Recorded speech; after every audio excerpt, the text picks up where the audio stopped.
banyak sekarang ini sosok public figure yang melenceng dari nilai-nilai agama, Pak Ustadz. Bagaimana hukumnya kita memfollow orang seperti itu, Pak Ustadz? Ya tentu dia sama, karena otomatis pembuat konten itu kan berdosa. Sehingga tentu saja orang yang follow berarti dia juga dapat dosanya. Walaupun cuma follow katanya, Pak Ustadz. Kan follow itu dukungan dong. Gimana kalau misalnya kita memberikan komentarnya negatif, Pak Ustadz? Misalnya menghina fisik, menyakiti hati orang lain, Pak Ustadz. Nggak boleh, dosa. Dalam Islam dok, kita bahkan tidak boleh mencaci maki setan. Hah? Iya. Pak Ustadz, tapi kalau sudah terlanjur nih Pak Ustadz, terlanjur memberikan sumpah terapat, ini Ustadz ini salafi, misalnya kayak gitu punya. Monyet atau mirip apa gitu kan. What should we do? Apa yang harus kita lakukan? Oke, cuekin aja. Pak Ustadz Khalid Basalamah punya fake akun nggak ya? Pertanyaan sulit ini pasti kan?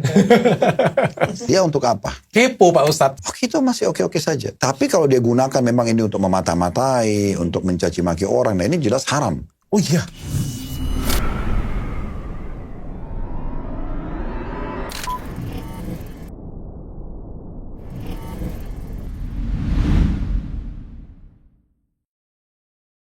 Bismillahirrahmanirrahim. Assalamualaikum warahmatullahi wabarakatuh. Waalaikumsalam. Makin ganteng Pak Ustadz ya. Belum perawatan tempat saya padahal. Apalagi kalau Pak Ustadz datang langsung perawatan tempat saya, lebih ganteng lagi Pak Ustadz langsung Pak Ustadz. Siap, insya Allah. Pak Ustadz, ini kita sudah hari puasa yang ke-17 Pak Ustadz.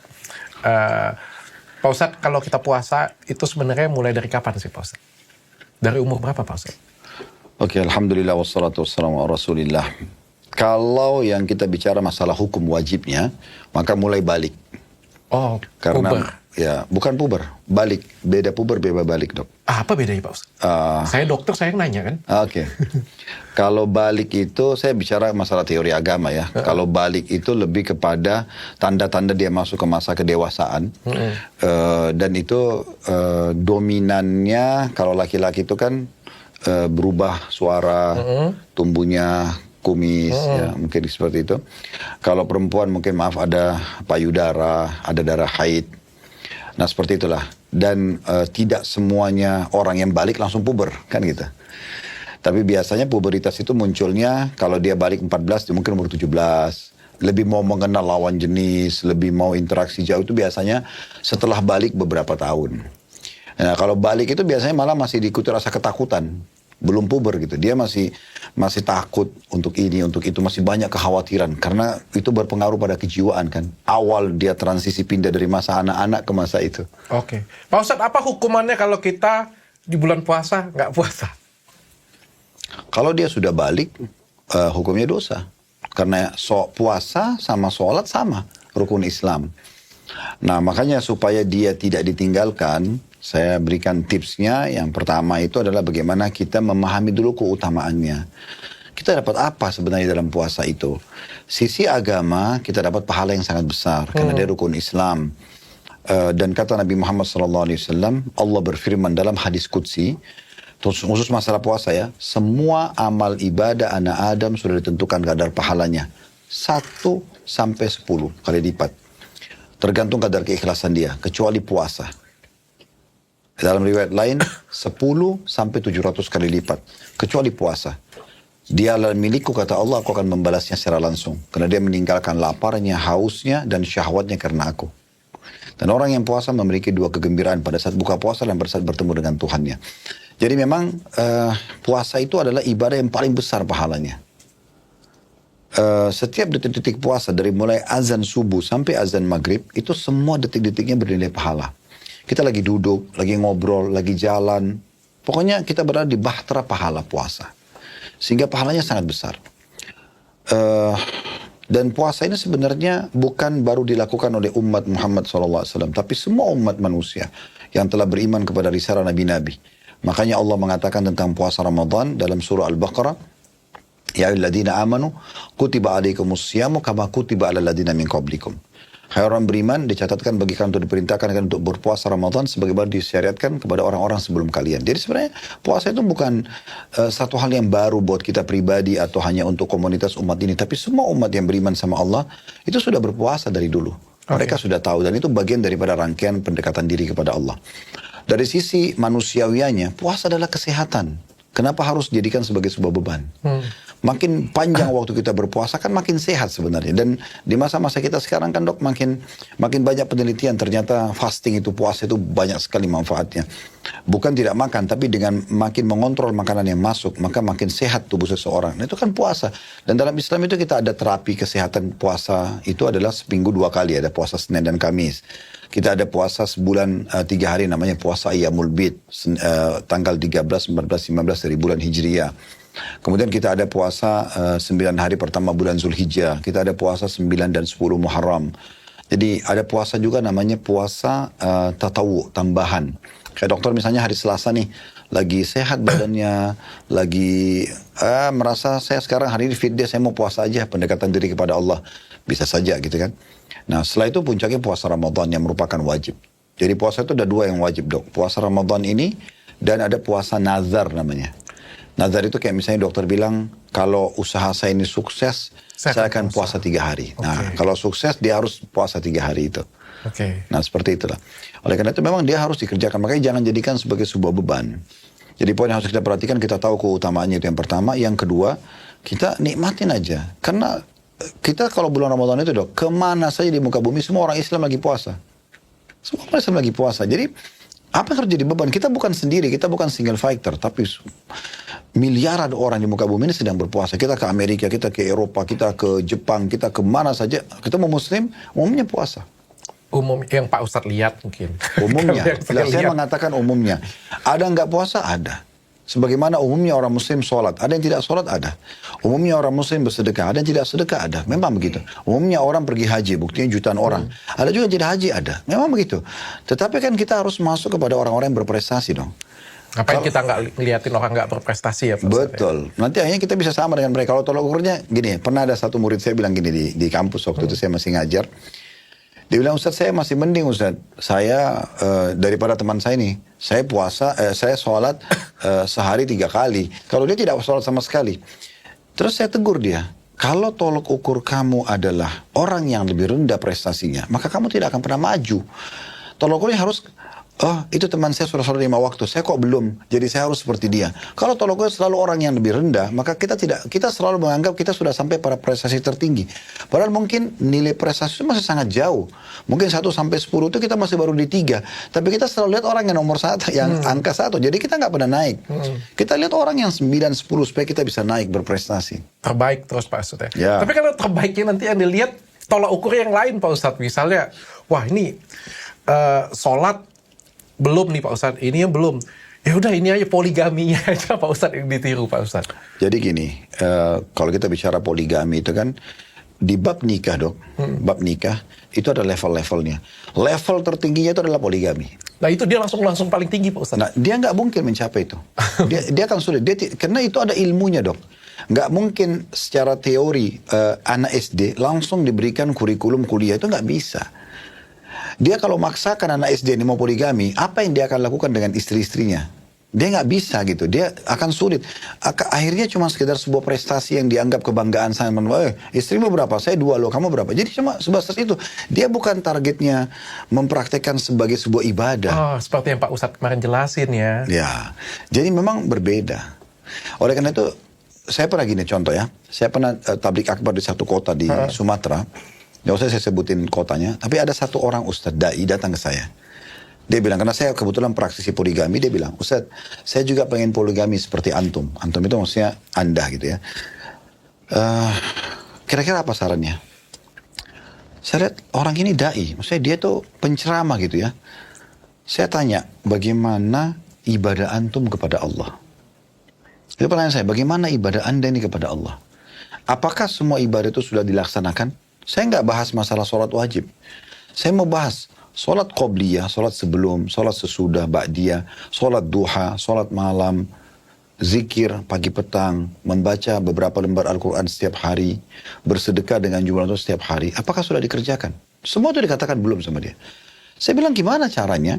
Mau minta satu prestasi baik dari Allah sebagai bonus, misalnya dalam pernikahan poligami, sementara kita sendiri belum sampai ke level itu untuk mendapatkan jabatan atau bonus itu.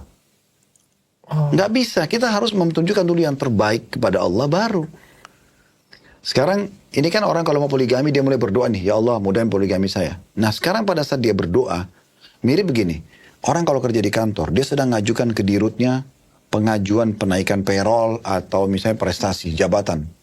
Setelah dia ajukan dok, kira-kira untuk supaya permintaan itu diterima, apa yang dia harus lakukan? Dia tunjukkan prestasi atau dia ugal-ugalan? Itu tunjukkan prestasi. Pasti. Dia akan tetap, dia tunjukin loyalitasnya, dia tunjukkan segala macam kepada perusahaan. Nanti dirut kan nilai kan. Nah seperti itu orang kalau ngajukan sesuatu permintaan sama Allah. Mana apa yang kamu tunjukkan kepada saya yang terbaik gitu loh. Jadi Allah mau lihat ini hamba ini, dia minta jalan keluar dari saya sebenarnya untuk mencapai jalan keluar dia harus ibadah di angka 9. Ini anak ini masih angka 3. Gimana caranya dia bisa tembus? Ayo lakukan perbuatan sampai kau di angka 9, saya akan berikan. Kan selesai. Oh, jadi pengen ya. Kalau saya nggak pengen. Bukan, ini kan kita bicara tentang masalah, tadi kan kebetulan kena ditanya, jadi kita jelasin supaya orang juga tidak salah paham. Karena banyak orang, itu kan Islam bolehin, yang penting saya nikah aja dulu. Nggak bisa, itu bukan seperti itu. Akhirnya dia nanti kalau rusak rumah tangganya karena poligami, Islam yang disorotin. Karena dia nggak paham, dia salah. Gitu kan.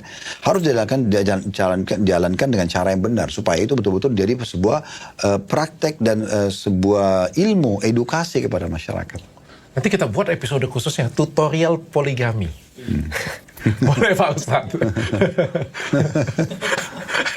Sponsor dulu lah. Salah ntar. Terima kasih untuk sarung mangga. Hari ini saya pakai sarung mangga. Ini sarung mangga versi mangga klasi. Dalam setiap helainya, sarung mangga klasi ini menyatukan keindahan motif kembang, kemewahan songket, dan ketegasan dobi. Menggunakan material premium berkualitas tinggi, sarung ini nyaman dikenakan untuk ibadah ataupun acara istimewa, memancarkan ketenangan dan keanggunan. Kalau kalian pengen order, silakan ke marketplace resminya di www.banggabersarung.com. Kita semua bangga bersarung mangga. Dan juga jangan lupa, bagi kalian semua yang pengen jual emas, silakan kalian jual emas ke pusatmas.id. Jadi ini lebih canggih ya. Jadi kalau emas itu, kalau misalnya kalian jual di toko emas itu kan cuma pakai surat ya. Kalau nggak ada suratnya, kita tuh bingung karatnya berapa. Nah, kalian nggak usah bingung. Kalian datang ke pusatmas.id, di situ ada alat, bisa cek emasnya berapa, jadi precise banget karatnya berapa, dan dikalikan dengan jumlah harga hari itu, bahkan dia kasih jaminan, dia akan kasih harga tertinggi dan rasa aman untuk setiap kalian yang pengen jualan emas. Pengen jualan emas dengan rasa aman, silakan ke pusatmas.id. Hari ini kita pengen dengar cerita tentang Nabi Harun, Pak Ustadz. Saya nggak pernah dengar ya, Nabi Harun. Nabi siapa ini Pak Ustadz? Nabi Harun ini kakaknya Nabi Musa. Oh, Ya, kakak Nabi Musa. Dan beliau memang diutus oleh Allah SWT untuk mendampingi dan menguatkan dakwah Nabi Musa AS. Jadi ceritanya, waktu Nabi Musa AS diutus dan dinobatkan oleh Allah menjadi Nabi, maka beliau meminta kepada Allah SWT agar dikuatkan argumentasi nanti dalam mendakwai Fir'aun, menyampaikan agama Allah, menyampaikan isi Taurat, oleh saudaranya Harun. Karena Harun lebih fasih secara lisan. Sebagian ulama ada yang menyebutkan, sebabnya adalah karena waktu Nabi Musa alaihissalam pertama kali keranjang bayi beliau yang ditaruh oleh ibunya di sungai Nil itu mengalir sampai ke istana Fir'aun, maka pada saat itu Fir'aun memiliki beberapa prajurit-prajurit yang bisa membedakan mana bau badannya turunan Kipti dan mana orang dari Bani Israel. Sehingga keturunan Mesir itu mereka dijaga, sementara turunan Bani Israel itu dibunuh. Nah, gitu. Karena Fir'aun pernah mimpi kerajaannya akan hancur. Maka dia tidak mau ada dari Bani Israel yang hidup pada saat itu. Namun sebagian orang Kipti melapor, kalau engkau membunuh hai Fir'aun setiap tahun, setiap ada bayi lahir laki-laki dibunuh, tidak ada yang melayani kami. Sementara Bani Israel adalah budak-budak kami. Maka Fir'aun mengeluarkan instruksi, setahun boleh dibunuh, setahun tidak. Nah, di masa Nabi Musa lahir itu masa pembunuhan bayi. Di masa Nabi Harun lahir itu bukan pembunuhan anak. Jadi Nabi Harun itu lolos dari pembunuhan Fir'aun sebenarnya. Nah, karena Nabi Musa dia kena tahun pembunuhan itu, maka dia pun diperintahkan, Allah memerintahkan Jibril menyampaikan kepada ibu Musa agar menaruh Nabi Musa di keranjang, ditaruh di sungai Nil. Kemudian dengan hikmah Allah loloslah dan masuk ke dalam istana. Nah, para prajurit Fir'aun bisa mencium, ini anak Bani Israel. Fir'aun dilaporin, Fir'aun bilang bunuh. Tapi Asia, istri Fir'aun mengatakan, Jangan. Kebetulan waktu itu Fir'aun belum punya anak. Biarkan jadi penyujuk mata kita. Mumpung ada bayi, kita nggak minta datang sendiri. Biarin kita besarkan dia. Maka Nabi Musa pun hanya tumbuh besar di istana. Tapi nanti itu diceritakan di episode Nabi Musa sendiri sih. Intinya sebenarnya waktu Nabi Musa alaihissalam sudah mulai tumbuh besar dan Fir'aun ingin bermain-main dengan bayi Musa. Waktu itu dia sempat menggendongnya. Nabi Musa sempat menarik jenggot Fir'aun dan memutuskannya sehingga Fir'aun kesakitan. Maka dia pun Fir'aun langsung panggil prajuritnya, suruh bantai, membunuh anak ini. Ya. Nah waktu itu Asia, istri Fir'aun lagi mengatakan, sebentar, ini masih anak kecil. Dia mana ngerti. Dia nggak tahu apa yang dia lakukan. Begini aja untuk membuktikan dia ngerti atau tidak, kita uji dia. Didatangkanlah pada saat itu segelas susu sama bara api. Ya. Kalau Musa mengambil susu, berarti dia ngerti apa yang dia lakukan. Tapi kalau diambil bara api, berarti dia nggak ngerti. Ternyata dengan hikmah Allah SWT, Nabi Musa mengambil bara api dan menaruh di lidahnya. Sehingga lidah beliau itu sempat luka. Dan itu membuat beliau tidak terlalu fasih dalam berbicara. Nah itu awal kisahnya. Sehingga pada saat beliau dinobatkan jadi Nabi di umur 40 tahun, beliau mengatakan, ya Allah utuslah saudaraku Harun bersamaku. Karena dia lebih fasih secara lisan. Gitu. Karena memang Musa AS seperti itu. Nah itu awal mula Nabi Harun pun dilibatkan oleh Allah Subhanahu Wa Taala. Jadi selama Musa kemana, Harun selalu bersama-sama. Makanya selalu dilibatkan keduanya, disebutkan keduanya dalam perjalanan dakwah. Nah salah satu kisah yang unik adalah pada saat satu kali Nabi Musa AS ingin bertemu dengan Allah, menerima kitab Taurat selama 40 hari 40 malam waktu itu di Tur, Gunung Tur, kemudian di wilayah Tursina. Maka Nabi Musa AS mengamanahkan kepada kakaknya Harun untuk menjaga kaumnya. Tapi ada satu orang bernama Samiri. Orang ini membuat kesesatan lagi di Bani Israel. Dia mengambil emas-emas yang diambil oleh Bani Israel dari keluarga Fir'aun atau orang-orang Mesir sebelum Fir'aun ditenggelamkan. Kemudian dibuatlah patung yang bisa mengeluarkan suara, patung sapi.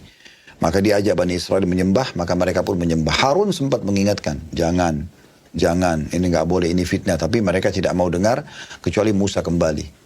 Jadi waktu Musa AS kembali setelah menerima kitab Taurat 40 hari 40 malam, beliau kaget Bani Israel sudah menyembah patung, ya patung sapi waktu itu. Maka beliau langsung datang kepada Harun, dalam Al-Quran digambarkan, dan Musa AS sangat marah. Sambil memegang jenggot Harun dan sampai Harun mengatakan, jangan engkau memegang kepala dan jenggotku, maksudnya menyalahkan aku dalam masalah ini. Sesungguhnya aku sudah mengingatkan Bani Israel. Nah waktu itu Nabi Musa pun memaafkan saudaranya Harun dan kemudian meluruskan kesalahpahaman dari Samiri ini. Tanya, kenapa engkau membuat patung ini? Dia bilang, saya begitu saja muncul idenya. Saya menyangka itu adalah salah satu ide dari dari kenabian, maka saya pun melakukannya. Maka Nabi Musa AS menghancurkan patung itu, kemudian mengusir Samiri, dan pada saat itu Samiri pun dipastikan sudah keluar dari Bani Israel dan tidak akan pernah bisa kembali. Dia pun dihukum oleh Allah Subhanahu Wa Taala. Nah, kurang lebih sampai ke situ kisah Nabi Harun. Jadi Nabi Harun ini tidak terlalu banyak diceritakan karena beliau hanya mendampingi Nabi Musa. Tapi setiap kali kita menceritakan tentang Nabi Musa, maka akan ada Nabi Harun. Okay. Pak Ustadz, Nabi itu buat dosa juga nggak sih Pak Ustadz? Nabi berbuat kesalahan ya. Tapi bedanya dengan manusia biasa kayak kita, mereka kalau ada keliru langsung diluruskan oleh Allah. Langsung diluruskan oleh Allah. Makanya dalam sebuah hadis yang bicara tentang syafaat, pertolongan Nabi Muhammad SAW di hari kiamat, agar Allah datang menghakimi semua manusia. Itu diyakini oleh seorang muslim dengan hadis syafaat namanya. Pertolongan Nabi SAW. Karena waktu itu orang-orang sudah kepanasan nanti di mahsyar, di hari kebangkitan. Karena dosa-dosa mereka. Ada yang tenggelam dengan keringatnya sendiri. Ada yang tenggelam sampai ke perut. Ada yang cuma di mata kaki. Ada yang ke lutut. Ada yang ke perut. Ada yang sampai tenggelam dengan keringat sendiri karena dosa-dosa mereka. Nah karena manusia jenuh, mereka datang kepada Nabi Adam. Lalu mulai berkata, hai Adam, engkau adalah ayah kami, manusia pertama yang Allah ciptakan dengan tangannya. Kenapa engkau tidak mintalah kepada Allah agar Allah datang menghakimi kami. Kami ke surga atau ke neraka. Karena manusia itu sudah kepanasan sekali. Maka Nabi Adam mengatakan, sesungguhnya Allah hari ini murka, belum pernah murka sebelumnya. Aku tidak berani. Karena tidak ada yang mengeluarkan kalian dari surga kecuali aku. Karena aku dulu pernah melanggar waktu di surga. Coba pergi ke Idris. Idris juga menolak karena merasa menyebutkan ada satu kekeliruannya. Terus berlanjut estafetnya, Nabi Hud, Nabi Saleh. Terus berlanjut sampai Nabi Isa dan Nabi Isa, kata Nabi Muhammad SAW, tidak menyebutkan kesalahannya. Lalu kemudian mereka datang kepada Nabi Muhammad SAW dan Nabi mengatakan, apakah kalian tahu bagaimana manusia mengenalku pada saat itu? Mereka akan datang kepada aku dan mengatakan, hai Muhammad, engkau adalah utusan Allah, engkau adalah yang Allah utus untuk seluruh alam semesta. Maka mintalah kepada Allah agar memberikan syafaat kepada kami, datang menghakimi kami. Nabi Muhammad SAW mengatakan, aku pemiliknya, lalu aku pun datang ke bawah singgasana Allah, sujud, dan Allah bukakan puji-pujian di lisanku yang belum pernah diberikan kepada hamba yang lain. Kemudian sesudah itu Allah mengatakan, hai Muhammad, angkat kepalamu, maka mintalah, engkau akan diberikan. Tapi di situ ada riwayat menceritakan panjang lebar tentang setiap Nabi menyebutkan kesalahan-kesalahan mereka. Cuma bedanya, kesalahan mereka itu langsung ditegur oleh Allah dan jadi pelajaran. Oh, oke, Pak Ustadz. Pak Ustadz, mungkin saya pengen ke dunia yang lebih real, Pak Ustadz. Kalau dulu kan siapa yang kita ikutin? Nabi, Pak Ustadz. Siapa yang kita ikutin? Sahabat Nabi, Pak Ustadz. Siapa yang kita pedomanin? Nabi Muhammad, Pak Ustadz. Tapi kalau sekarang ini kan kita follow-nya artis, Pak Ustadz. Kita follow-nya public figure, Pak Ustadz. Nah, kalau dari sudut pandang Pak Ustadz dan sudut pandang Islam sendiri, Pak Ustadz. Sekarang ada media sosial nih, Pak Ustadz. Siapa sih orang yang harusnya kita follow, Pak Ustadz? Pertama dulu, suri tauladan setiap orang beriman itu memang para nabi, gitu kan? Kan Allah Subhanahu Wa Taala, Tuhan yang kita yakini ini, dan agama profetis ya, Yahudi, Nasrani dan Muslim ini, dari 7,5 miliar kurang lebih populasi manusia, mereka ini 6 miliar lebih. Jadi orang yang beriman sama Allah ini jauh lebih banyak sebenarnya, gitu kan? Nah, Allah Subhanahu Wa Taala ini memandu manusia melalui wahyu untuk ke surga.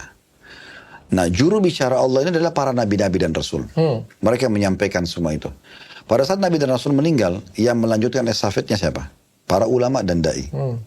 Jadi kalau kita belajar dari para ulama, para dai, mereka akan mengatakan, oh Allah berfirman, oh Rasulullah bersabda, supaya kita sama dengan panduan Nabi. Makanya kata Nabi SAW, al-ulama warasatul anbiya. Ulama itu pewarisnya para nabi-nabi. Wa innal anbiya lam yurasu dinaran wala dirhama, dan para nabi-nabi tidak pernah mewariskan dirham dan dinar. Wa innama warasul ilm, tapi mereka mewariskan ilmu. Wa man akhadha wa akhadha bihaddin wafir, siapa yang mengambil, dia telah mengambil bagian yang sangat besar dalam hidupnya. Jadi sebenarnya figuritas dan suri tauladan harusnya tetap kembali kepada nabi, dan pelanjut estafetnya adalah para ulama dan dai. Nah, seperti itu. Jadi siapa yang harus kita follow? Ya, kalau kita mau bicara masalah pengetahuan tentang mengenal Allah, agama Allah, ya para ulama, para dai-dai, dan alhamdulillah mereka juga rata-rata punya media di masa kita sekarang kan. Tinggal kita melihat siapa di antara mereka memang yang punya kapabilitas yang pas gitu, yang cukup ya secara ilmiah. Bahasa Arab itu kafaanya, ya dia punya ilmu yang cukup untuk dijadikan sebagai pegangan dan benar gitu ya. Dia punya rujukan yang benar dari wahyu. Tapi apakah boleh kita memfollow orang-orang lain kalau sifatnya bermanfaat ya? Edukasi misalnya, pengetahuan, kesehatan, kenapa tidak? Tetapi kalau kita hanya follow iseng, orang yang buat konten omong kosong gitu dok ya, mungkin sekedar hiburan. Saya bukan melarang ya, itu hak pribadi, tapi karena dokter tanya saya, maka saya punya hak untuk menjelaskan secara pribadi.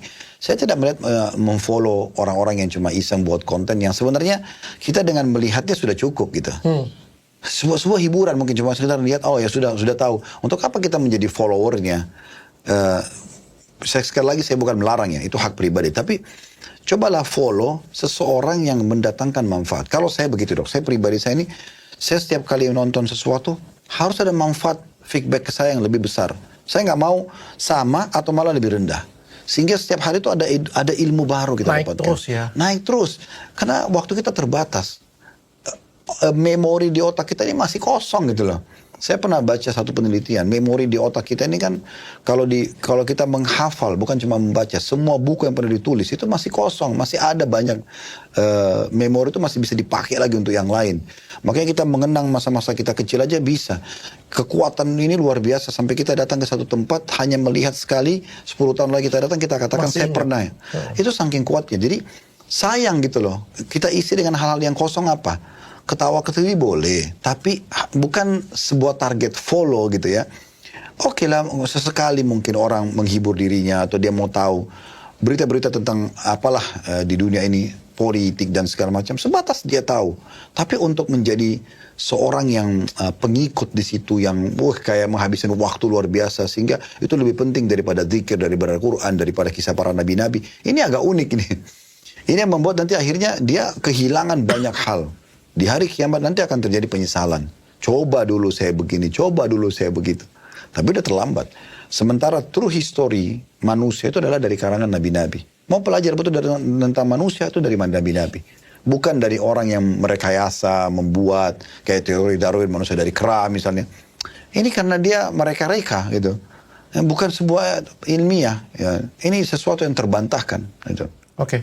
Pak Ustadz, saya setuju dengan kata-kata Pak Ustadz. Tapi kan kalau di zaman sekarang rasanya kalau kita nggak follow artis atau sosok atau public figure kan ya agak aneh ya Pak Ustadz ya. Bagi saya nggak ada masalah sih Pak Ustadz. Cuma saya sangat setuju dengan Pak Ustadz ngomong beberapa episode yang lalu Pak Ustadz.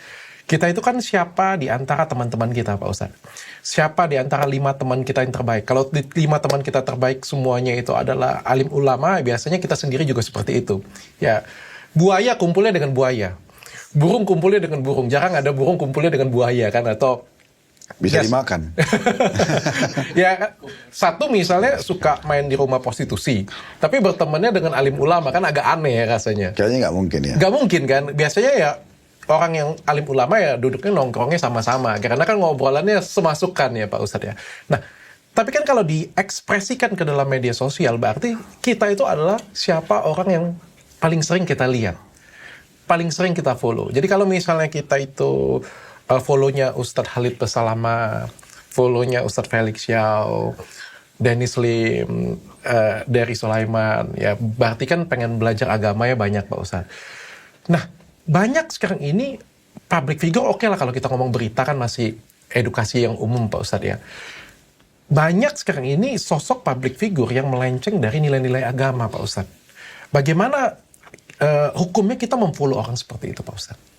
Kalau dia pembuat konten jauh dari agama ya, apalagi terjadi pelanggaran agama, ya tentu dia sama. Karena otomatis pembuat konten itu kan berdosa. Contoh, dia buat konten, dia lagi bermesraan sama yang bukan istri, bukan suami gitu kan, depan umum.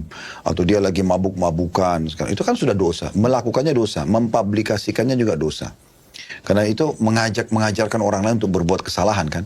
Mirip dengan kalau kita mengangkat sebuah ceramah, tema tentang taubat, tentang sholat, lalu orang ikut. Maka kita dapat pahala mereka kan. Sebagaimana juga sama kalau kita jadikan diri kita sebagai contoh bagi keburukan, kita juga dapat dosanya. Sehingga tentu saja orang yang follow berarti dia juga dapat dosanya. Walaupun cuma follow katanya Pak Ustadz. Kan follow itu dukungan dong. Mendukung kan. Untuk apa kita dukung? Makanya dari tadi saya bilang, kalaupun dia terlintas, dia tonton antara dia sama Allah, dia buat dosa misalnya. Ada satu cuplikan dosa, dia nonton nih. Dia dosa, dia istighfar kepada Allah, selesai. Untuk apa dia follow? Follow ini kan dia akan terus mendapatkan notifikasi. Nah ini jadi masalah ini. Jadi dia akan, tadinya dia sudah merasa bersalah nih dengan ini. Dia jadi terulang lagi menonton karena dia sudah follow. Dan itu salah satu bentuk support juga Pak Ustadz ya? Iya. Termasuk LGBT misalnya, orang yang kita follow ya. Itu juga secara Islam ya Pak Ustadz ya, nggak baik ya Pak Ustadz. Terus orang-orang yang suka menebar kebencian Pak Ustadz. Ini kita tanpa sebut siapapun nama ya, tapi orang-orang yang ngajakin kebencian terus, ngajakin permusuhan terus. Itu kalau misalnya kita follow atau kita, itu bentuk support juga ya Pak Ustadz? Iya tentu. Semua itu support. Karena follow itu kan support. Subscribe itu kan support. Semua itu support. Kan itu ya, dia selalu ngajak kan. Silakan subscribe, silakan follow, komen. Itu kan ngajakan untuk mendukung dia. Kalau kita ikut, berarti kita berikan dukungan. Berarti kita setuju dengan perbuatan dia. Kita dukung dia dengan perbuatan-perbuatannya, jadi masalah ini. Untuk apa kita panen dosa di situ? Setuju saya. Tapi followers mereka lebih banyak dari Pak Ustadz, bahkan Pak Ustadz gimana? Oh, kalau saya sih, saya tidak pernah. Kalau saya jangan jadi kempanutan ya. Kalau saya sih, saya tidak pernah berpikir tentang masalah follower saya, Dok. Makanya saya tidak pernah secara khusus itu untuk mikirkan gimana nih follower kita kenapa gini. Pernah saya diskusi sama tim, tapi bukan menjadi satu target utama. Bagi saya adalah gimana kita buat konten yang bisa memberikan edukasi ke masyarakat, bermanfaat, selesai. Nanti Allah punya cara menyebarluaskan. Saya biasa di media kami misalnya, followernya sekian misalnya. Tapi Dengan izin Allah SWT, saya kalau diundang di podcast di mana, saya ada di berita apa, itu kemana-mana orang pada sebar luasin, orang ambil cuplikannya, orang mengatakan mendapat manfaat. Jadi saya tidak melihat sebenarnya dengan orang follow, diklik follow-nya atau dukungannya itu berarti dia yang tidak follow berarti tidak ikut. Enggak, yang tidak ikut tuh banyak, yang tidak follow tuh banyak sekali yang tetap menyebarluaskan ceramah. Saya berapa kali diundang tuh hari ke Amerika, ke Australia. Sering kali ada yang bilang sama saya, maksud di masjid sana ya, ada gereja yang jadi masjid. Waktu itu hari di Washington DC. Lalu Bapak situ berpengaruh juga, beliau termasuk pengurus di masjid itu, beliau mengatakan sama saya, Ustaz, saya ini fansnya Ustaz, nih di HP saya penuh dengan ceramah-ceramah Ustaz. Saya bilang, coba saya lihat Pak. Begitu saya lihat ternyata memang dia kumpulin banyak ceramah yang 1 menit. Tapi dia bukan seorang follower. Dia mengumpulkan, misalnya dia dapat nih dari temannya, di share, disimpan, oke. Berarti kan tidak selamanya juga orang yang tidak follow itu berarti tidak dukung kita. Jadi jangan terpengaruh dengan kuantitas itu. Yang penting kita jaga kualitasnya. Oke. Karena bagi saya kualitas mendatangkan kuantitas. Oke. Tapi kalau follow artinya itu sudah pasti mendukung ya Pak Ustadz ya? Ya. Oke. Pak Ustadz, banyak sekarang ini orang-orang yang saya melihat ya Pak Ustadz ya, banyak sekali orang-orang sekarang ini mengajarkan untuk kebencian satu sama lain. Bahkan ada beberapa juga dibalut dengan agama Pak Ustadz. Dibalut dengan agama, tapi mengajak kebencian satu sama yang lain Pak Ustadz. Nah, kita yang ngelihatnya Pak Ustadz, yang nggak follow nih Pak Ustadz ya. Kalau yang follow kan tadi Pak Ustadz sudah bilang itu dosa Pak Ustadz. Kita yang nggak follow nih Pak Ustadz. Tapi kita sudah tahu nih bahwa ini orang nebarin kebencian terus. Ngatain orang terus, menghina fisik orang terus, ngajakin ngebenci terus menerus Pak Ustadz. Nah, kita yang nggak follow ini sebaiknya kita harus bagaimana? Jauhi aja, atau kita ingatkan, atau kita marahin, atau kita ciduk, atau bagaimana nih Pak Ustadz? Kan kata Nabi SAW itu, man ra'a minkum munkaran falyughayyiru biyadihi. Siapa yang lihat kemungkaran, dia ubah dengan tangannya. Tangan berarti powernya. Contoh pemerintah pada masyarakat, pemilik perusahaan pada karyawannya, orang tua pada anak, suami pada istri, itu kan dia punya power, dia bisa luruskan. Misalnya lagi mabuk diberhentikan, lagi ini diberhentikan gitu kan. Kata Nabi SAW, fa'illam yastati. Kalau dia tidak punya kemampuan, dia tidak punya jabatan, dia tidak punya wewenang. Fabilisani, dengan lisannya. Lisan dengan tulisan satu hukum. Bisa dengan tulisan, kita ingatkan, kita masuk ke medsosnya, hati-hati ini nggak boleh gini-gini. Atau dengan lisan kalau kita bisa bertemu, gitu kan. Tapi ternyata tidak mempan juga. Atau kita tidak mampu menjangkau dia misalnya. Fa'in lam yastati' fa biqalbi. Wa dzalika Allahu liman. Kata Nabi SAW, kalau tidak mampu juga maka dengan hati. Pungkiri dengan hati. Dan itu selama-lama iman. Artinya, kalau kita melihat ternyata orang ini nyebarin segala macam pemahaman yang tidak benar. Dan kita lihat sebenarnya. Kita pun udah masuk ke medianya tapi dia tidak ada efek. Karena orang itu kalau sudah niatnya, targetnya menyebarkan sesuatu kan dok. Baik atau tidak baik. Itu biasanya dia akan bertahan dengan pendapat itu kan. Misalnya contoh dia menyebarkan kebaikan. Ada yang orang tidak suka dengan kebaikan itu, dia tetap akan bertahan dengan ini kan. Judul dia kan jelas. Nah begitu juga dengan orang yang berbuat kejahatan. Dia mau sebarin fitnah. Dia memang itu pegangan dia. Jadi kita mau masuk lurusin apapun, dia nggak mau dengar. Orang seperti ini nggak bakal dengar. Karena apalagi sudah dipublish di media. Itu berarti kan dia siap tampil. Memang dia mau orang lain tahu. Kalau saya melihat, ya saya pribadi dok ya, orang seperti ini udah kita serahkan kepada yang berwenang yaitu pemerintah, dan kitanya memungkiri dengan hati kita. Maksudnya memungkiri dengan hati kita itu ya, bagaimana? kita mengatakan, ya Allah berikan hidayah orang ini, ya Allah berhentikan kemungkarannya, sudah selesai. Karena itu cara yang paling sederhana dan paling mudah agar kita lepas tanggung jawab depan Allah hari kiamat. Karena Allah akan tanya kalau kita tahu kemungkaran kita nggak luruskan. Oke. Ustadz, dulu saya nggak percaya Pak Ustadz kalau katanya sholat itu sama dengan olahraga Pak Ustadz.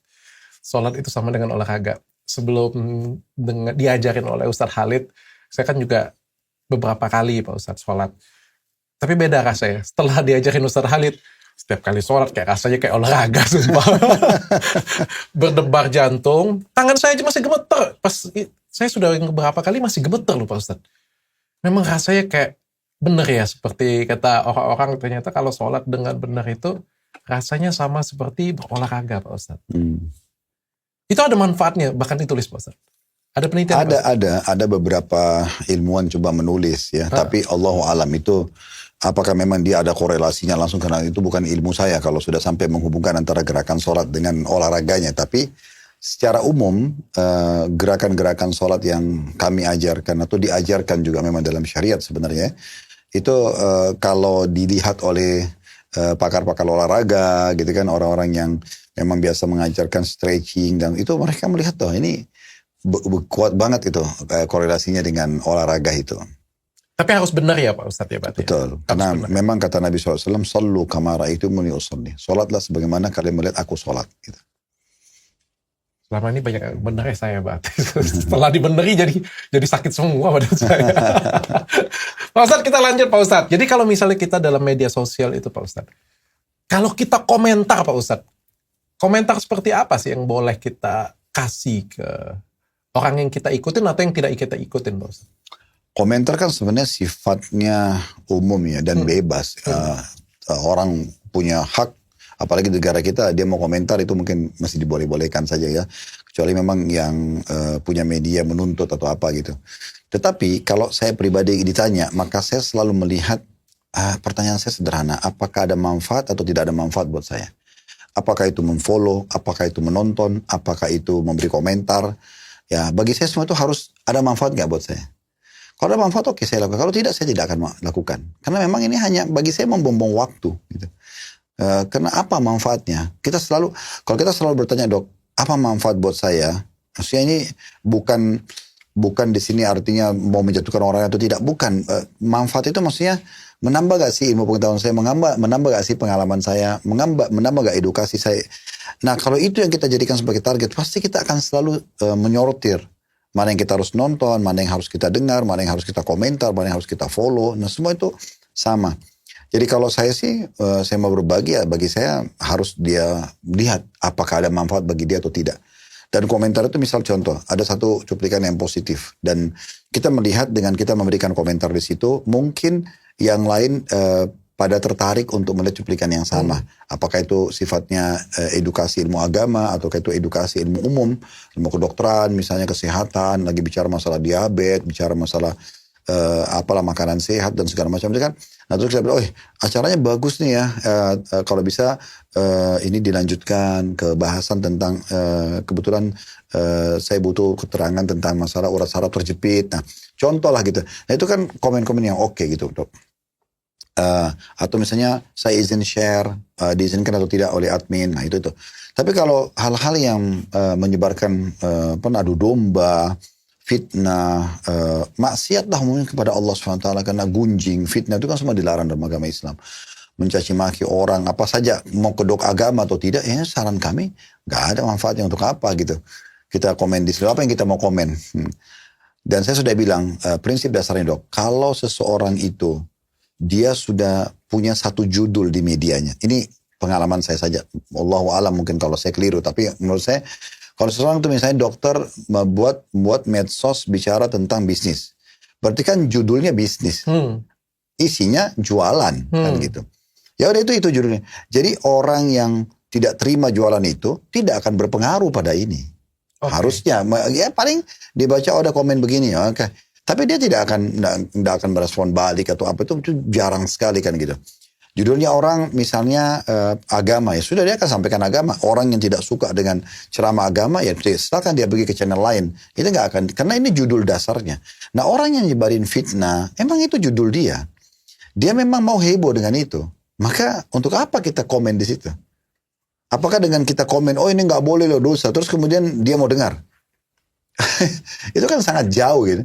Allahu a'lam ya kalau ada yang bisa dengar. Malah dia jadi semangat ya malah ya bikin konten itu ya kalau ya memang... bisa jadi tapi yang jelas kalau kita merasa ada maslahatnya, kalau kita berikan informasi mungkin bisa menegur dia oke. Tapi kalau enggak untuk apa? Ya udah lebih baik kita nggak usah ikut-ikutan di situ. Oke. Pak Ustadz, bagaimana kalau misalnya kita memberikan komentar kepada siapapun nih Pak Ustadz ya, atau lagi tertuju pada orang lain, komentarnya negatif Pak Ustadz. Misalnya menghina fisik atau ngatain atau menghina orang tua, kan paling sering seperti itu. Menyakiti hati orang lain, Pak Ustadz. Nggak boleh dosa. Nggak boleh dosa. Begini meskipun pakai fake akun, Pak Ustadz. Ya, sekarang gini. Mungkin Tuhan nggak tahu fake akunnya kita. Tahu dong semua. Tahu ya, Pak Ustadz. Allah SWT maha tahu segala satunya. Tapi gini, Islam itu mengajarkan keadilan luar biasa dong. Kalau ada seseorang berbuat dosa, contoh, pencuri mencuri sendal kita. Apa yang kita dibolehkan? Kita boleh mencari sendal itu. Kita boleh melaporkan dia. Kita boleh kalau kita mau doakan, semoga Allah berikan dia hidayah misalnya. Atau ya Allah hukum pencuri itu masih boleh. Tapi ada yang tidak boleh, Dok. Apa itu? Tidak boleh mencaci maki si pencuri itu. Oh ya? Karena kalau dia dosa dengan curinya, kita dosa dengan cacian kita. Karena nggak ada hubungannya cacian dengan curian. Jadi ini hukum tersendiri, berbeda. Itu Islam mengajarkan kita proporsional betul. Jadi betul-betul harus hati-hati sekali itu. Kita dalam Islam, Dok, kalau Dr. Alhamdulillah, kalau belum tahu, kita bahkan tidak boleh mencaci maki setan. Hah? Iya. Setan kan menyesatkan manusia ya. Yang boleh ada apa? Kita berlindung dari Allah, kepada Allah dari setan. Saya kita digoda nih, kita a'udzubillahi minasyaitonirrajim, kita berlindung kepada Allah. Tapi kita bilang kurang ajar nih setan godain saya. Nggak ada manfaatnya. Bahkan itu akan membuat setan makin bangga. Ya. Makanya pernah ada satu perempuan di masa Nabi SAW itu naik nunggangi unta, kaki untanya itu keseleo gitu, mau jatuh. Terus dia kayak menyalahkan syaitan gitu kan. Maka kata Nabi SAW, jangan kau mencaci maki syaitan. Harusnya kau bilang bismillah. Karena kalau kau caci maki dia atau kau mengatakan ini sebabnya syaitan, syaitan itu akan membesar sampai seperti sebuah rumah atau gunung. Tapi kalau engkau mengatakan bismillah, dia akan mengecil sampai seperti lalat. Jadi kita berlindung saja, selesai. Cara paling efektif, Dok, menghadapi kriminal, kejahatan orang, sebenarnya yang lebih efektif itu adalah bukan jasmani, tetapi lebih kepada kecerdasan kita menghadapinya. Sebagai contoh misalnya, ada orang ingin membunuh kita. Banyak orang membalas bunuh lagi. Ini kekerasan dan kekerasan. Bisa dia yang terbunuh, bisa kita yang terbunuh. Tapi ada cara cerdas. Orang membunuh kita. Ya udah kita sudah tahu nih, ada bukti-buktinya. Kita tinggal laporin. Misal contoh. Pelaporan ini sudah cukup meringkas. Sebenarnya kita nggak usah habisin energi banyak bicara. Banyak action. Sudah nanti pihak yang berwenang yang mengambil alih. Ini kan cara cerdas sebenarnya, Dok. Contoh. Atau ada orang caci maki kita. Lalu kita nggak tanggapin. Orang yang caci maki kita tuh, Dok, harapannya kita merespon. Tapi kalau kita tidak respon, dia kehabisan bahan. Akhirnya karena dia kehabisan bahan, dia berhenti juga dengan sendirinya kan. Kita tetap menunjukkan siapa diri kita dengan kualitas media kita. Udah selesai, cukup. Isi kami ceramah. Mau orang caci maki mau apa itu urusan dia. Tapi nanti akhirnya orang jadi bisa nilai sendiri gitu. Oh, nah ini isinya edukasi, ini isinya celaan gitu. Banyak orang kadang-kadang dia bukan pakai akal sehatnya, tapi dia pakai modal emosionalnya saja. Ya, emosional itu kan kayak kalau di tubuh kita itu kayak bagian luar. Nah, sementara spiritual itu kan bagian dalam. Itu jauh lebih mengena sebenarnya. Oke, Pak Ustadz. Jadi kalau misalnya kita komentar-komentar negatif itu sangat tidak diperbolehkan dalam Islam ya Pak Ustadz ya? Betul. Pak Ustadz, kalau misalnya kita sebagai... Sederhananya gini, Dok. Kalau kita nggak suka dengan satu konten, ya udah kita nggak usah nonton. Kan gitu. Ya udah nonton aja yang kita Jangan suka. memberikan sumpah serapah negatif. Ya ngapain kita datang ke media orang hanya untuk caci maki dia? Apa hukumnya Pak Ustadz kita mencaci maki orang negatif Pak Ustadz? Dia dosa. Gak boleh kan, mencaci maki hukumnya dosa. Mencaci maki fisik misalnya. Kalau dia menegur konten yang ada, maka kita beda. Kan niatnya untuk meluruskan ini gak boleh nih. Perusakan moral misalnya. Lalu kita tegur kontennya, sudah. Tapi gak ada hubungannya dengan fisik dia. Gak ada hubungannya dengan keluarganya. Gak ada hubungannya dengan sukunya. Saya kadang-kadang bilang gini, Dok. Kita kan di hari kiamat ini akan ada hisab ya. Kalau tidak ada hisab mungkin manusia itu tidak terkontrol gitu. Kalau kita tahu uang saya nggak dibayar nih, tapi nanti saya bisa dapat di hari kiamat, kita kan lebih tenang. Dengan adanya juga hisab hari kiamat, orang kalau diingatkan hati-hati loh nanti kamu masalah hari kiamat, mungkin dia jadi takut gitu ya. Nah kita harus hati-hati, Dok. Kalau kita sedang ada masalah sama seseorang, kita harus bijaksana, cukupkan sama orang itu saja. Jangan lebarkan, karena dan temanya yang sedang dibahas apa, cukupkan di situ. Sebagai contoh, suami istri bertengkar. Temanya misalnya sang istri tidak mengurus rumah, tidak merawat rumah. Itu temanya. Oke, sang suami sekarang tinggal menyampaikan rumah itu harusnya bersih karena begini-begini. Ini standarnya, ini contoh-contohnya. Perhotelan, kamar hotel dilihatin bisa contoh ini lah. Sudah selesai. Jadi kita ngurus itu. Jadi nggak usah dia lebarkan. Misalnya kamu ini memang nggak dididik oleh orang tua kamu ya. Nah, sekarang masalah dia sama istri dan 2 orang mertuanya. Berarti sudah 3 orang yang jadi masalah buat dia. Kalau dia bahasakan lebih jauh, memang keluarga kamu begitu ya? Nah, kalau keluarganya 300 orang, Ini kan akan banyak nih keluarga mungkin tidak pernah terlibat dalam permasalahan. Kenapa dilibatkan? Sama juga kalau dia bilang, oh memang misalnya laki-laki Amerika nikah sama perempuan Indonesia. Lalu dia mengatakan, memang orang Indonesia begitu ya? 270 juta lebih dia punya musuh ini. Untuk apa gitu loh? Sama juga dengan temanya tentang masalah perapian rumah. Ya udah perapian rumah aja. Gak usah merembet ke masak, ke ini, ke itu, yang lain. Karena yang ini dulu dibahas, biar tuntas. Kalau saya sih step by step. Selesaikan satu, pindah ke yang satu. Yang satu, pindah yang satu. Jadi nanti tidak akumulasi. Tidak melebar kemana-mana. Dan itu lebih mudah menyelesaikan sebuah masalah. Pak Ustadz, tapi kalau sudah terlanjur nih Pak Ustadz, terlanjur memberikan sumpah terapat, terutama diketik nih Pak Ustadz ya, ini Ustadz ini sok pinter, sok salafi, misalnya kayak gitu punya, sok paling Islam, atau ini dokter, pokoknya kayak gitu ya, monyet, atau mirip apa gitu kan ditulis. Sudah terlanjur nih Pak Ustadz. Nonton ini sadar Pak Ustadz. Nonton ini sadar. What should we do? Apa yang harus kita lakukan? Dia sebagaimana ngangkat di media itu, dia harus minta maaf di media itu. Karena kan cara yang terbaik untuk melepaskan diri tanggung jawab hari kiamat adalah meminta maaf kepada pemilik hak. Kan di hari kiamat itu dok, kita berhadapan dengan manusia ini banyak pelanggarannya. Contoh misalnya perusakan citra, menggunjing, memfitnah, itu kan perusakan citra. Dia harus bertobat sama Allah. Kalau di dunia ya, sebelum di akhirat. Di akhirat nanti akan dituntut kalau nggak dilakukan. Dia harus tobat, maksudnya kembali kepada Allah.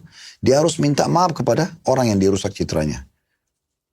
Kalau orang itu misalnya memberikan syarat, saya mau maafkan, tapi dengan syarat kamu harus meluruskan juga di media. Dia harus lakukan. Kalau nggak akan ada masalah bagi dia. Yang kedua itu berhubungan dengan masalah pengambilan harta. Mencuri, manipulasi data, korupsi. Selain tobat kepada Allah, harus kembalikan harta kepada orang tersebut. Minta maaf sama dia dan kembalikan hartanya. Kecuali dia halalkan. Yang ketiga, menyakiti fisik. Dalam Islam namanya kisos, dok. Misalnya kita pernah tonjok orang, sampai dia memar. Nah itu selain tobat kepada Allah, kalau kita mau kembali ya. Kan tadi dokter tanya masalah orang kembali kan. Nah, maksudnya kembali ke jalan benar, nyadarin gitu loh. Nah dia harus tobat sama Allah karena dia lakukan perbuatan. Tidak boleh kan nyakitin fisik orang. Kecuali memang di medan perang, lagi diserang oleh perampok, itu lain. Jadi dia tobat sama Allah, dia minta maaf sama orang tersebut. Kalau orang itu minta kisos itu maksudnya, saya maafin kamu, tapi saya harus tonjok kamu juga. Ya harus balas. Fisik dengan fisik. Terima ya Pak Ustadz. Iya, kalau enggak, nanti tetap berlanjut di hari kiamat. Dan hari kiamat lebih bahaya.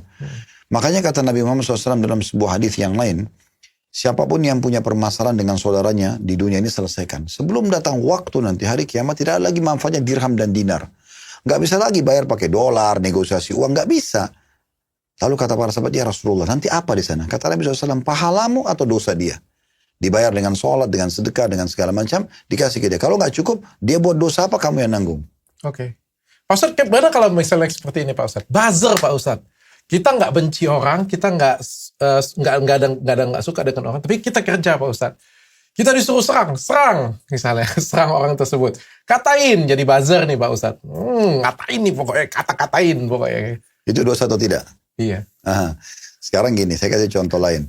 Kalau ada orang punya nafkah Pak Ustadz, nafkah 2.000 perak. Memang cuma itu sumber pendapatan. Kalau cuma itu sumber pendapatan, semua manusia akan kerja itu. Tapi rupanya jutaan orang selain dia kerja yang lain. Kenapa bisa hidup? Orang angkat batu jadi buruh kasar, jual gorengan. Dulu nggak ada buzzer juga bisa hidup aja Pak Ustadz ya. Dan sampai sekarang pun banyak orang selain buzzer hidup kok. Kita berdua hidup tanpa jadi buzzer. Ya benar juga. Bukan buzzer pemerintah. Ya. Tapi kan gini, sebagai contoh dok. Apakah itu berdosa? Sekarang kalau ada orang punya tempat perzinahan. Ya, prostitusi ini. Perzinahan. Saya sebagai buzzer. Atau saya sebagai marketing. Saya diminta. Ini iklanin ya tempat saya. Nanti saya kasih kamu uang. 50 juta 1 bulan. Saya bilang, tapi saya nggak zina kok. Saya nggak pernah datang ke tempat situ. Saya cuma cari duit. Dosa nggak? Ya pasti dosa sih. Selesai. Sama. Karena dukungan. Sama dia dukungan. Karena dia dukung itu kan. Dukungannya ini sudah cukup membuat dia dapat dosa. Apalagi kalau dia ngatain ya. Oh, iya. Apalagi kalau dia ngatain orang ya. Walaupun dia bukan maksud hati dia. Tapi cuma pekerjaan. Itu juga suatu dosa juga ya Pak Ustadz. Ya. Makanya Nabi SAW itu mengingatkan baik-baik. Kata Nabi SAW, Man kana yu'minu billahi wal yawmil akhir, falyakul khairan aw liyasmut.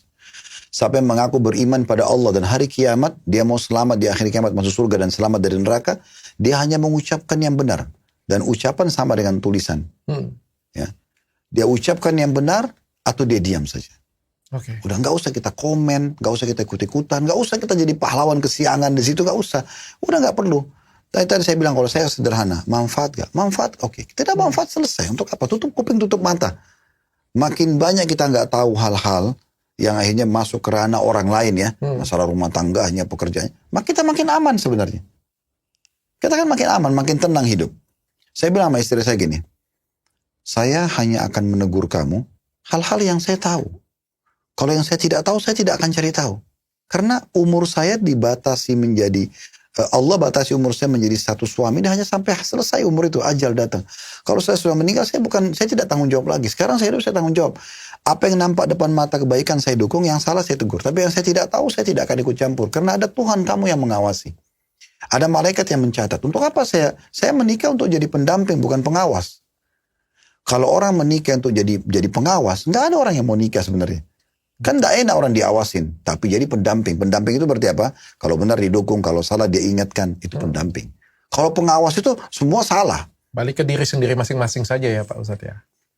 Oke Pak Ustadz. Pak Ustadz, kalau misalnya kita yang dikasih komentar jelek Pak Ustadz, misalnya nih yang nonton di rumah atau siapapun ya misalnya ya, atau calon-calon influencer di luar sana, dapat nih komentar negatif nih. Kita harus kayak gimana nih Pak Ustadz? Sakit ya rasanya ya? Dok, saya pernah dulu ya bertanya pada seorang sahabat dekat saya. Tapi saya anggap juga beliau sebagai guru saya. Karena kadang-kadang kalau ada satu hukum mentok, saya sering bertanya lagi sama beliau. Sampai sekarang masih di Profesor Dr. Ziyad Abadi. Beliau spesialis hadis di kota Amman, di Jordan. Beliau juga termasuk rujukan lah. Dai-dai dunia banyak yang bertanya sama beliau hukum. Satu waktu saya pernah tablik akbar di kota Makassar. Waktu itu awal-awal media kami suka diserang orang. Saya juga masih awal-awal masih belajar gitu ya. Kenapa kok? Saya sampai bilang sama beliau. Waktu itu ada tablik akbar di Masjid Al-Markas namanya di kota Makassar. Kapasitas sekitar 30.000 orang. Masya Allah penuh orang datang. Saya waktu itu ada tablik akbar, terus kebetulan ada di Indonesia beliau. Saya bilang, Syekh tolong isi. Nanti saya terjemahkan. Oke, malam harinya kita duduk ngobrol-ngobrol tentang masalah tema besoknya kan. Terus saya bilang, waktu itu lagi ada serangan tuh. Oh ini garis keras, ini begitu, ini begini. Saya bilang beliau, Syekh, apa yang harus saya lakukan? Dalam kondisi, saya sudah coba buat konten bermanfaat. Saya sortir benar kontennya. Tapi namanya manusia kadang-kadang mungkin ada yang luput satu dua kata kita ucapin. Tapi itu bukan menyinggung orang. Tapi mungkin misal hadis saya katakan riwayat Bukhari tapi ternyata dia riwayat Muslim. Sesuatu yang secara ilmiah pun sebenarnya kadang-kadang masih bisa terjadi. Tapi ada saja orang yang pro kontra. Waktu itu saya berpikir kok konten udah bagus masih ada orang yang tidak suka ya. Beliau senyum.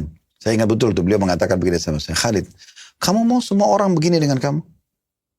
Pasti akan ada yang begini. Artinya, sebagus apapun konten kita buat dok, jangan pernah berpikir dari 100 atau 1000 orang yang komen itu semuanya dukung. Ada saja yang tidak dukung. Saya subhanallah sering sampaikan di pengajian, saya bilang, tahu nggak kenapa di YouTube itu sampai ada jempol atas dukung dan aneh. Dia kan harusnya bisa kasih ini aja, ini nggak usah kan. Karena dia tahu ada orang pasti yang tidak mau terima. Gitu kan. Saya pernah dok, saya kadang-kadang kalau merasa iman saya perlu perbaharui, saya sering sekali dengar tilawah Al-Qur'annya imam-imam Masjid Haram Mekah. Nah, saya juga sarankan dokter misalnya kayak mau memperlancar Al-Fatihah, mau dengar tilawah Al-Qur'an yang bagus itu, ketik di YouTube aja Al-Fatihah Imam Masjid Haram. Nanti keluarlah pilihan-pilihannya. Ada Dr. Abdullah Johani, ada Dr. Yasir Dosari, ada Syekh Muhammad Sudais, dan banyak yang lain. Jadi kalau kita klik nanti kita dengerin, oh Al-Fatihahnya begini ya bacanya. Suara mereka bagus. Satu waktu saya sering kalau merasa, saya perlu perbaharui iman deh. Saya sering dengar bacaan mereka Al-Quran di sholat subuh. Karena biasanya kalau sholat subuh itu, para imam-imam sudah sholat malam, mereka sudah baca ayat Al-Quran sekian lama, 1 jam, 2 jam sebelumnya, sehingga bacaan subuh itu enak banget tuh. Suaranya bagus, ayat-ayatnya nggak terputus-putus gitu kan. Satu waktu saya pernah dengar Dr. Abdullah Johani. Suaranya bagus banget. Ya. Itu hanya sholat ya. Cuplikan itu di YouTube hanya sholat. Beliau berdiri, habis iqamah, Allahu Akbar. Seluruh luruskan jemaah, lalu Allahu Akbar. Baca Al-Fatihah, baca surah, ruku, tidal, sujud. Sampai selesai. Selesai salam, YouTube itu selesai. Itu aja. Saya kaget waktu saya lihat, ada orang yang dislike. Dan ada orang yang komen tidak baik di bawah. Saya bingung. Artinya orang ini hanya masuk, orang ini Dokter Abdullah ini nggak ngomong ya. Dia nggak ada komen. Jadi imam, kamera cuma sorot ke dia. Itu masih ditanggapi negatif. Masih ada yang dislike. Artinya secara rasional sebenarnya orang ini kalau dia tidak mau nonton itu, ya sudah nonton yang lain dan yang kamu suka. Ngapain masuk itu hanya untuk dislike. Tapi itulah manusia, Dok. Jadi jangan kita berpikir, oh kalau saya buat konten saya rasa sudah bagus, tim saya sudah solid, oh materinya sudah oke lah, berarti semua akan komen positif. Enggak. Tapi yang komen positif tentu banyak. Tapi jangan selalu berpikir tidak ada komen negatif. Lalu apa yang harus saya lakukan? Cuekin aja. Gak usah peduli. Itu saran dari guru tersebut, Pak Ustadz. Itu saran dari teman Pak Ustadz kemarin. Enggak, ini dari saya sekarang. Kalau teman saya kemarin itu hanya sekedar mengatakan satu kata itu, tapi saya ambil pelajaran. Apa kau mau Khalid semua orang acung jempol? Pasti ada juga yang tidak, maksudnya pro dan kontra. Tapi dari itu sampai situ. Tapi yang lainnya semua dari saya. Maksudnya saya bilang juga sama tim, kalau ada komen-komen negatif, selesai. Untuk apa kita mau tanggapin? Dia mau komen biar aja. Orang komen negatif itu, dia berharap ada respon. Kalau kita respon akan panjang. Ya nggak usah kita respon. Atau kita punya hak untuk blok dia. Supaya dia nggak masuk, udah kita blok saja. Oke. Aku penasaran ya. Pak Ustadz Khalid Basalamah punya fake akun nggak ya? Pertanyaan sulit ini pasti kan?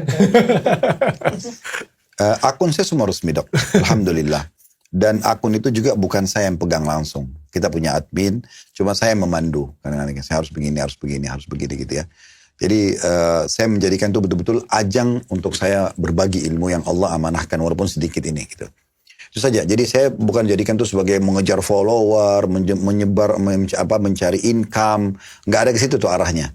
Arah saya pokoknya bagaimana saya daripada ngajar di masjid, yang hadir 1.000-2.000 orang, ini bisa lebih banyak. Lebih baik yang ikutin 10 Indonesia, 10.000, 20.000 orang.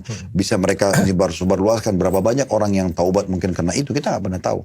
Saya sering datang ketemu dari kalangan pejabat sampai masyarakat biasa. Ustaz, terima kasih ceramahnya Ustaz. Saya sadar karena ini. Saya berhenti kerja dari tempat riba karena ini. Oh, ceramah mereka sampaikan. Gara-gara ceramah Pak Ustaz. Saya pernah ceramah di Masjid Senayan. Waktu itu saya partner sama Dr. Bilal Philips.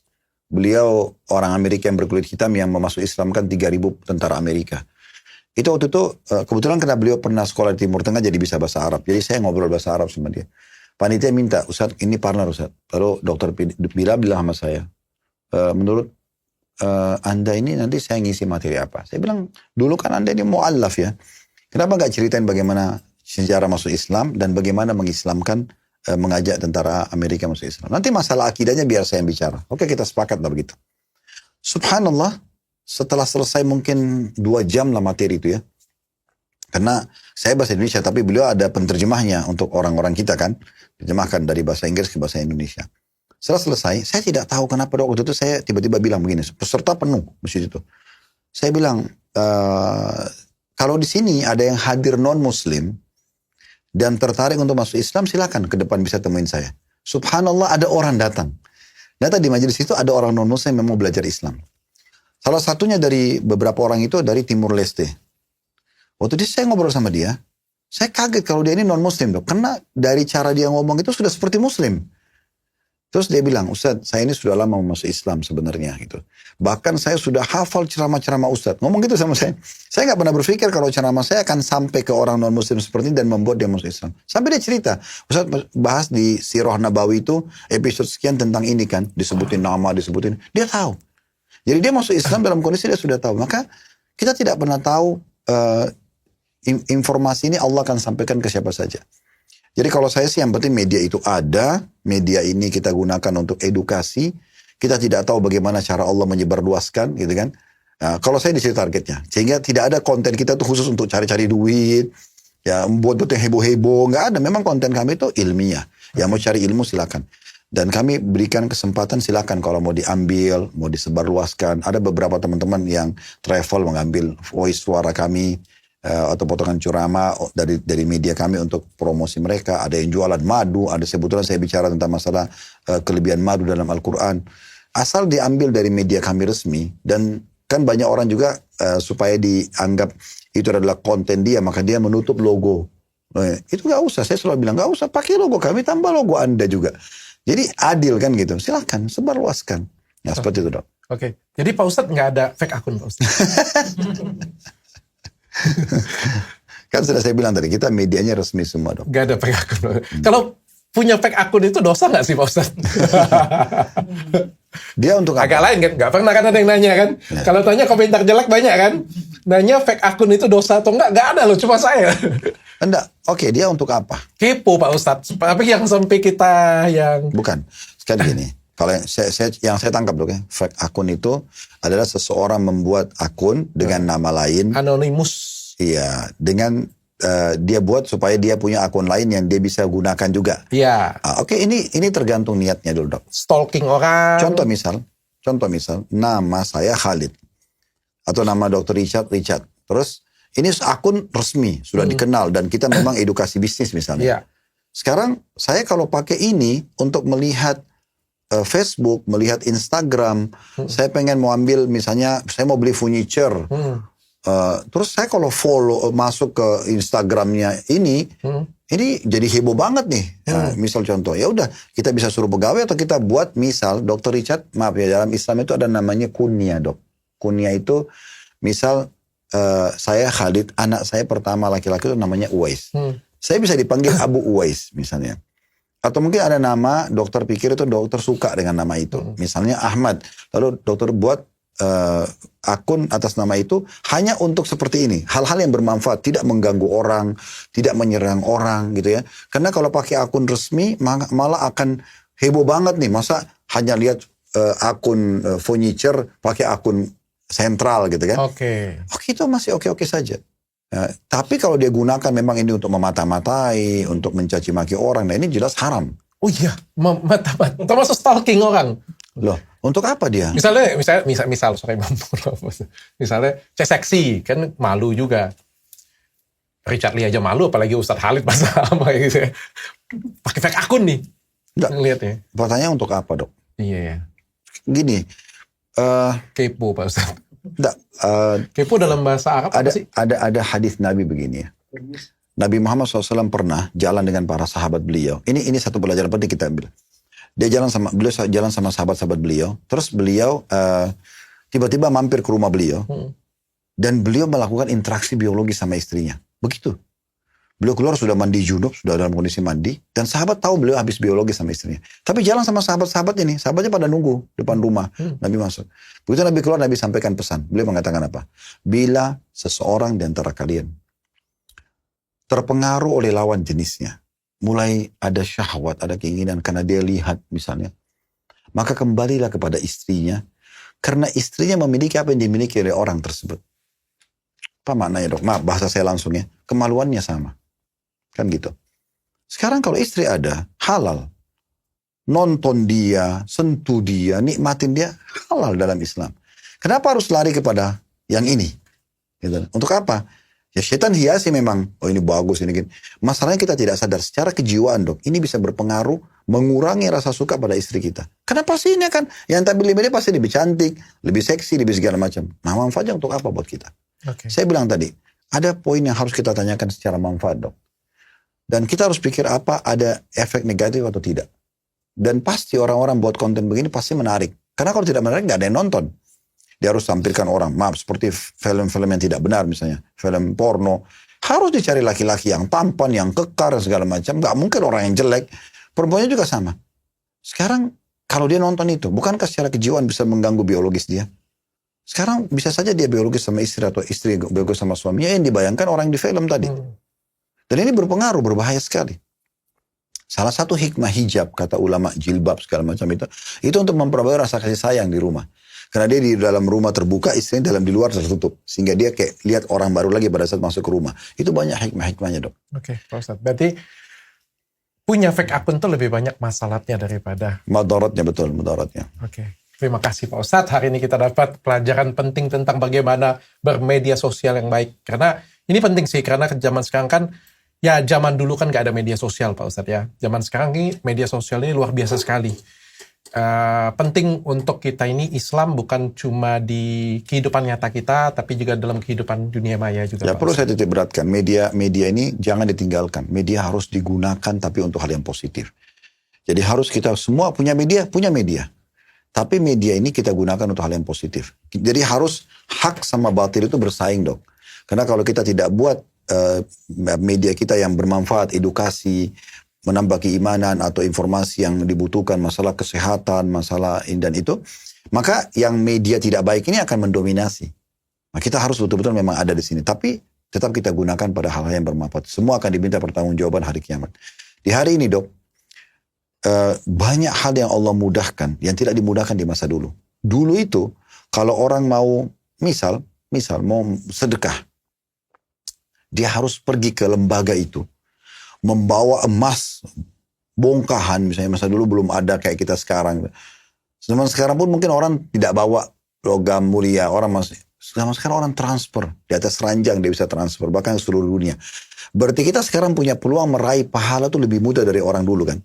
Orang dulu nutut ilmu. Imam Ahmad itu pernah, salah satu imam terkenal, imam madhab dalam Islam, itu pernah mau mempelajari satu hadis dok, ke ujung Irak, itu harus menunggangi keledai 1 bulan. Jauh sekali, hanya untuk dengar satu hadis. Sekarang kita bisa nonton, kita bisa dengar, kita bisa baca. Handphone kita betul jadi perpustakaan berjalan. Itu luar biasa. Kemudahan ini menjadi 2 ujung pedang yang tajam ya. Yang satu bisa digunakan untuk dapat kemanfaat ekstra. Kita bisa melebihi orang-orang terdahulu yang belum punya media ini untuk dapat pahala dengan transport tadi, dengan mempelajari edukasi dan segala macam. Atau kita malah menjadi sesat dan jauh, yang zaman dulu orang tidak bisa dapat dosa itu. Zaman dulu orang kalau nyebarin gosip di mana sih? Paling orang sekitarnya. Sekarang disebarin gosip di medianya, seluruh dunia bisa dengar. Jadi kemana-mana gitu. Oke, tergantung cara kita menggunakannya. Oke. Terima kasih Pak Ustadz. Mudah-mudahan bermanfaat untuk kita semuanya.